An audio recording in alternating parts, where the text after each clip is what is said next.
بسم اللہ الرحمن الرحیم۔ سورہ البقرہ کے 14ویں رکوع کی پہلی آیت کا شان نزول یہ ہے: بحران کے نصارہ کا ایک وفد حضور اکرم صلی اللہ علیہ وآلہ وسلم کے حضور میں حاضر ہوا تو علماء یہود نے بھی اپنا وفد بھیجا۔ دونوں میں بحث شروع ہو گئی اور بات اتنی بڑھی کہ دونوں وفدوں کی آوازیں بلند ہو گئیں۔ ایک شور سا مچ گیا۔ یہود کے علماء نے کہا نصارہ کا دین کچھ نہیں، حتیٰ کہ حضرت عیسیٰ علیہ السلام اور انجیل کا انکار کر بیٹھے۔ اسی طرح نصارہ نے یہود سے کہا تمہارا دین کچھ نہیں، اور ضد میں توریت اور حضرت موسیٰ علیہ السلام کے منکر ہو گئے۔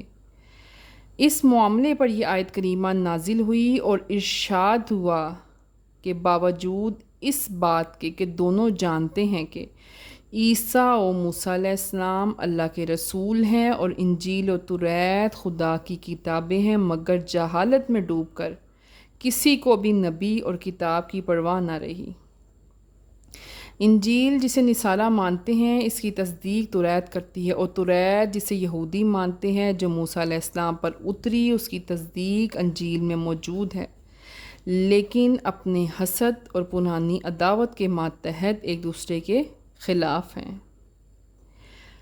اگلی آیت کریمہ بیت المقدس کی بے حرمتی کے بارے میں نازل ہوئی، جس کا مختصر واقعہ یہ ہے کہ روم کے نصرانیوں نے اپنے بادشاہ کی قیادت میں بنی اسرائیل پر فوج کشی کی اور یہودیوں کے بڑے بڑے گروہوں کو قتل کیا، ان کی اولادوں کو قید کر لیا، توریت شریف کو جلا دیا، مسجد بیت المقدس کو اتنا ویران کیا اس میں نجاست ڈال دی اور خنزیر لے جا کر مسجد میں ذبح کرائے گئے۔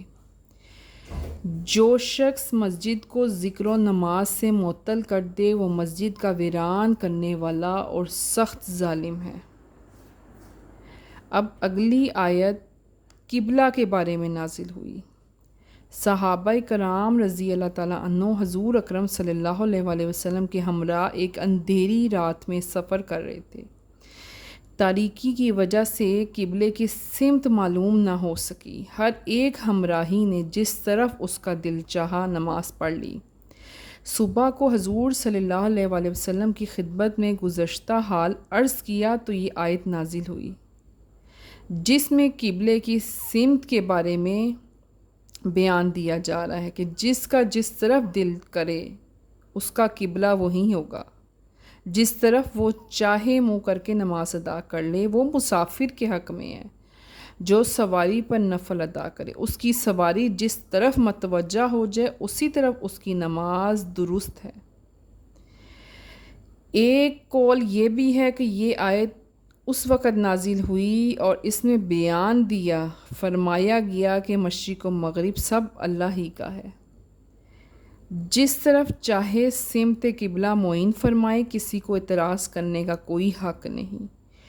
ایک قول یہ بھی ہے کہ یہ آیت دعا کرنے والوں کے حق میں نازل ہوئی۔ حضور اکرم صلی اللہ علیہ وآلہ وسلم سے سوال ہوا تھا دعا کس کی طرف منہ کر کے مانگی جائے، اس کے جواب میں یہ آیت کریمہ نازل ہوئی۔ اب اگلی آیت کا شان نزول یہ ہے کہ جس میں یہودیوں نے حضرت عزیر علیہ السلام کو اور نصارہ نے حضرت مسیح علیہ السلام کو خدا عزوجل کا بیٹا کہا۔ مشرکین عرب نے فرشتوں کو خدا عزوجل کی بیٹیاں کہا۔ ان کے رد میں یہ آیت نازل ہوئی اور فرمایا وہ پاک ہے۔ اس کی طرف اولاد کی نسبت کرنا اس کو عیب لگانا اور سورہ اخلاص کی آیتوں کو جھٹلانا ہے، یعنی قل هو اللہ احد اللہ الصمد لم یلد ولم یولد ولم یکن لہ کفوا احد۔ فرما دو اللہ ایک ہے، اللہ بے نیاز ہے، نہ اس کی کوئی اولاد ہے، نہ وہ کسی سے پیدا ہوا، نہ اس کا کوئی جوڑ ہے۔ سارا جہاں اس کا مملوک ہے تو کوئی اس کی اولاد کیسے ہو سکتا ہے؟ وہ کسی چیز کا محتاج نہیں، ہر چیز اس کی محتاج ہے۔ اس آیت میں مشرکین کے اس عقیدے کا رد فرمایا گیا ہے کہ مادہ کسی نہ کسی شکل میں موجود تھا، اس سے اللہ تعالیٰ نے کائنات کی تخلیق کی۔ اللہ تعالیٰ کی ذات قدیم ازلی ابدی ہے، اس نے تمام موجودات کو پیدا فرمایا۔ اگلی آیت کریمہ کا شان نزول یہ ہے کہ رافع بن خزیمہ نے حضور صلی اللہ علیہ وسلم کی خدمت میں آ کر عرض کیا، اگر آپ اللہ کے رسول ہیں تو اللہ سے عرض کیجئے کہ وہ ہم سے ہم کلام ہو تاکہ ہم خود سنیں۔ آیت کریمہ میں اس لیے فرمایا کہ ان سے پہلے یہودی بھی موسیٰ علیہ السلام سے یہی سوال کر چکے تھے، یہی کہہ چکے تھے، تو فرمایا ان سب کے دل ایک ہیں، یعنی یہ مطالبہ ان کا عنادن تھا، وہ انکار پر ہی صرف حسد کے ماتحت کر رہے تھے، وہ انکار صرف حسد کی وجہ سے کر رہے تھے۔ جو لوگ ایمان لائے، اللہ تعالیٰ اور نبی برحق کے احکام کی پیروی کریں گے، انہیں نیک اعمال کے بدلے دنیا اور آخرت میں کامیابی کی خوشخبریاں دینے والے ہیں۔ حضور اکرم صلی اللہ علیہ وسلم کو اللہ تعالیٰ نے آیات قرآن معجزات کے ساتھ اس لیے مبعوث کیا کہ انصاف والے حضور صلی اللہ علیہ وسلم کی نبوت پر یقین کر سکیں، لیکن جو طالب یقین نہ ہو وہ دلائل سے فائدہ نہیں اٹھا سکتا۔ فرما دیجئے کہ اللہ ہی کی ہدایت ہے، اللہ ہی کی ہدایت ہے، اے سننے والے امتی محمدیہ صلی اللہ علیہ وسلم، جب تم نے جان لیا کہ سید الانبیاء صلی اللہ علیہ وسلم تمہارے اوپر حق اور ہدایت کی بارشیں فرماتے تشریف لائے، تو تم ہرگز یہود و نصارہ مشرکین کسی غیر مذہب کا اتباع نہ کرنا، اگر کیا تو تمہیں عذاب الہی سے بچانے والا کوئی نہ ہوگا، تیرے لیے کوئی حمایتی اور مددگار نہ ہوگا۔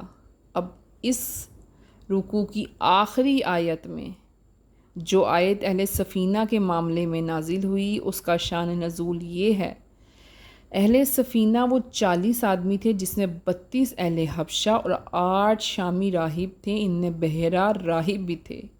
یہ اہل سفینہ حضرت جعفر رضی اللہ بن ابی طالب رضی اللہ تعالیٰ عنہ کے ہمراہ حاضر بارگاہ ہوئے تھے، حضرت جعفر بن ابی طالب رضی اللہ تعالیٰ عنہ کے ہمراہ۔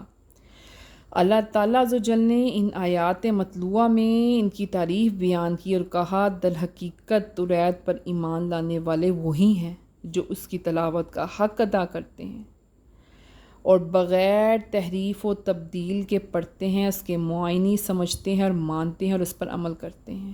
توریت میں جب انہوں نے حضور کی نعت اور صفت پڑھی تو حضور صلی اللہ علیہ وسلم پر ایمان لائے، اور جو اپنی خواہشات نفسانیہ کے پیرو تھے وہ ایمان نہ لائے، بلکہ توریت کے خلاف حضور کے منکر ہو گئے اور ہمیشہ کے لیے رسوا اور آخرت کے عذاب کے